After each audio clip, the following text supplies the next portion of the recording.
देखिए, matter in our surrounding, पिछले दिन हम लोग पेज नंबर 3 शायद था, हाँ पेज नंबर 3 का हम लोगों ने क्वेश्चन आंसर किया था। आज हम लोगों के पास है पेज नंबर 6। पेज नंबर 6 के क्वेश्चन आंसर्स की चर्चा करेंगे एनसीईआरटी में। और होमवर्क आज ही मैं अभी बताता हूँ, 3 तक तो हो चुका था, 4, 5 2 पेज आपको एनसीईआरटी का आज पढ़ करके रखना है।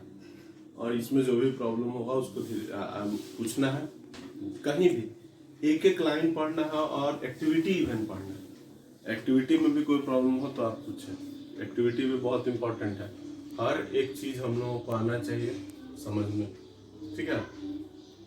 तो पेज नंबर 6 के क्वेश्चंस की बात करें तो पहला क्वेश्चन जो हम लोगों का है वो है कि the mass per unit volume is called density. मतलब बोल रहा है कि डेंसिटी जो होता है वो होता है मास पर यूनिट वॉल्यूम, ठीक है।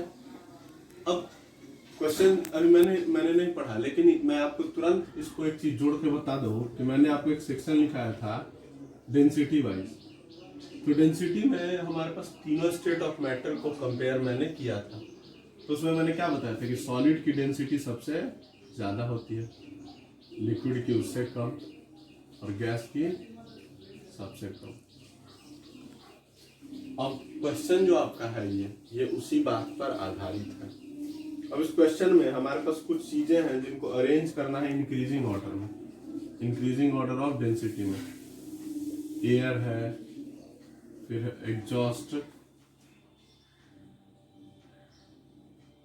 Exhaust from chimney,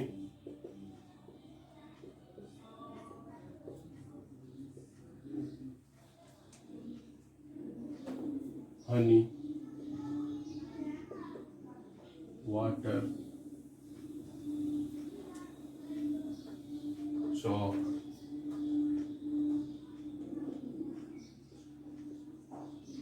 cotton, iron.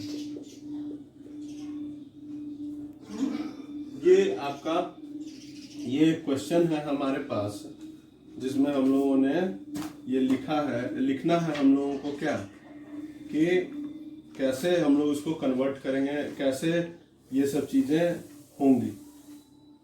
तो इसमें हम लोगों को अरेंज करना है कि सबसे कम डेंसिटी किसका है इंक्रीजिंग ऑर्डर में। तो सबसे कम डेंसिटी मैंने किसका बताया था, गैस का। तो गैस है, इसमें से बताइए कौन कौन है। तो एक तो एयर गैस है और एक एग्जॉस्ट फ्रॉम चिमनी भी गैस टाइप का चीज है, और तो कोई गैस है नहीं। तो गैस में अब इन दोनों में भी हमको कंपेयर करना। तो आप बताइए एयर में और चिमनी में, चिमनी में क्या होगा कि कुछ डस्ट पार्टिकल भी आते हैं बाहर में, कुछ सॉलिड भी सस्पेंडेड होकर उसमें। और नॉर्मल जब एयर की बात करते हैं तो केवल मिक्सचर ऑफ गैसेस की हम लोग बात करते हैं। तो क्लियर है कि गैसेस, उसमें सारे गैसेस ही मिक्स हैं, तो इनका जो डेंसिटी होगा वो सबसे कम होगा। तो सबसे कम हो गया हमारा एयर का। इससे ग्रेटर कौन हो गया, एग्जॉस्ट फ्रॉम चिमनी।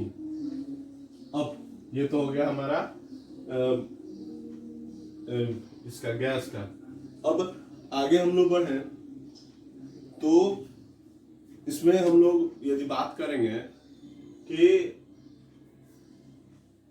कॉटन का या वाटर का या हनी का, अब इसमें आप बताइए किसका होना चाहिए डेंसिटी।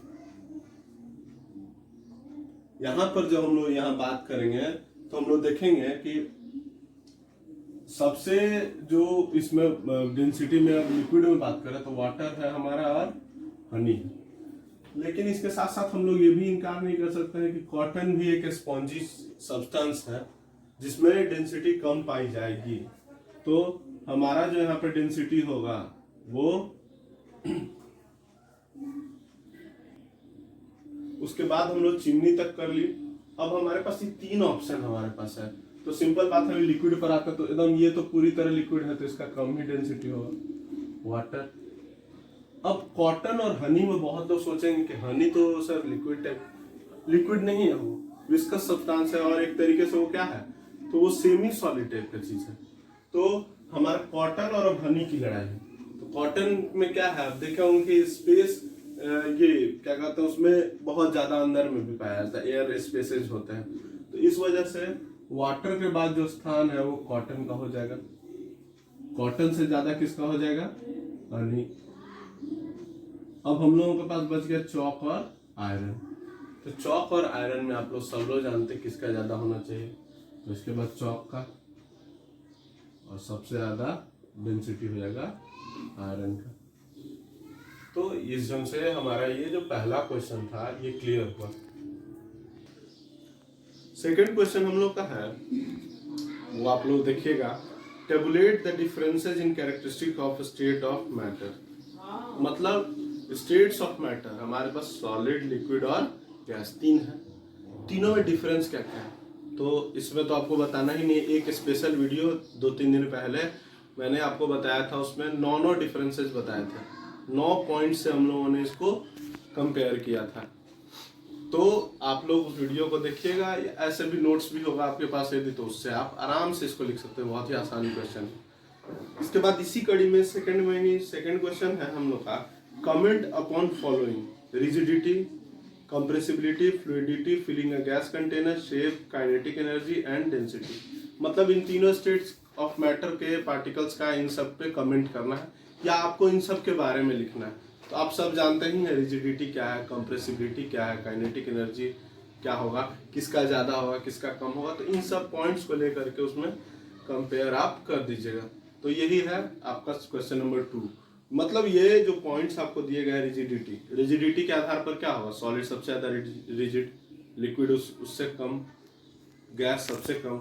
यदि आपसे पूछेगा क्यों, तो बता दीजिएगा इंटरमोलिकुलर फोर्स का कारण और इंटरमोलिकुलर स्पेस का कारण। तो इस ढंग से ये सारे पॉइंट्स को मैंने उसमें डिस्कस किया है मैंने। तो ये हो गया हमारा क्वेश्चन नंबर 2।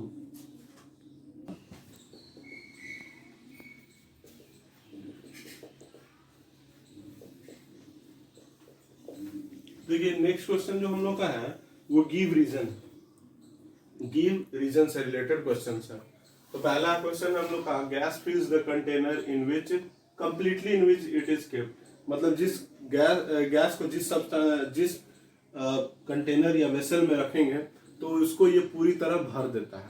तो इसका कारण क्या है, तो बहुत सारा कारण आप लिख सकते हैं। कंप्रेसिबिलिटी लिख सकते हैं, ये कंप्रेस किया जा सकता है। नंबर 2 यदि बात करें तो फोर्स ऑफ अट्रैक्शन बहुत ज्यादा कम है। नंबर 3 बात करें तो फोर्स ऑफ इंटरमोलिकुलर स्पेस बहुत ज्यादा है।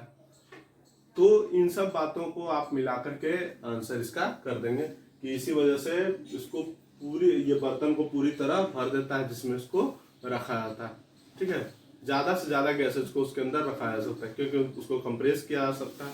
फोर्स ऑफ अट्रैक्शन उनके पार्टिकल्स में कम है, स्पेस बहुत ज्यादा है।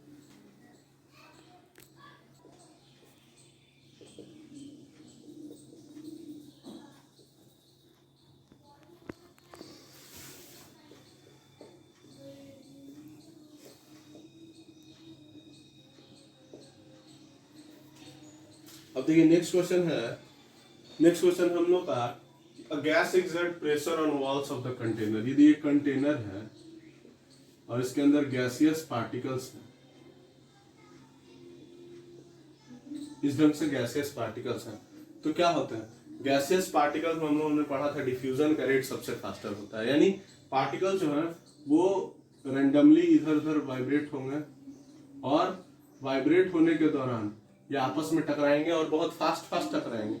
और ये फास्ट टकराने की वजह से, इनके कोलिजन की वजह से ये कभी कभी कोलाइड करेंगे जाके उनके सरफेस से भी, और इसकी वजह से वो उस पर फोर्स भी लगाएंगे। तो क्या लिखेंगे हम लोग, हाई रेट ऑफ कोलिजन, है ना, high rate of collision of fast moving particles.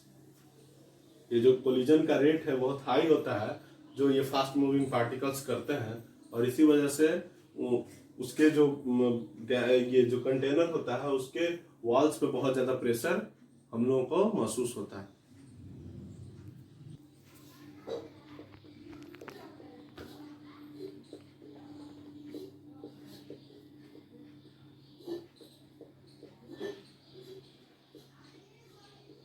Third question है हम लोग का कि wooden table should be called solid.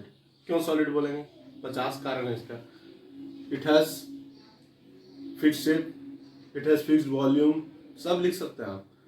तीसरा क्या लिखेगा? इट ऑफर्स रेसिस्टेंस, कंप्रेसिबिलिटी नहीं होता है, फ्लूइडिटी नहीं होती है कोई भी।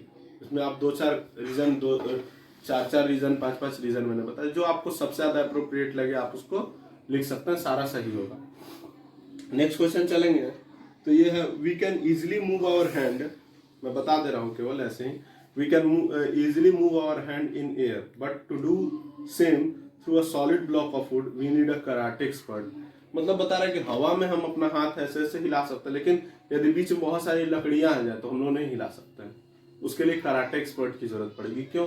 क्योंकि एयर में क्या है, इंटरमोलिकुलर स्पेस बहुत ज्यादा है, तो आराम से हम लोग अपना हाथ उसमें ये कर सकते हैं। उसमें कंप्रेसिबिलिटी क्या है, कंप्रेसिबिलिटी ज्यादा है लेकिन उनमें रिजिडिटी बहुत कम है, तो रिजिडिटी की कमी, दूसरा इंटरमोलिकुलर स्पेस बहुत ज्यादा होना, इंटरमोलिकुलर फोर्स बहुत कम होना, ये 3 कारण जो है जिसकी वजह से हम लोग हवा में आराम से हाथ फैला सकते हैं, हाथ हिला सकते हैं। लेकिन लकड़ी जो है वो क्या करेगा, it will offer greater resistance, और इसकी वजह से एक कराटे एक्सपर्ट की जरूरत पड़ेगी जो उसको तोड़ सकता है आराम से।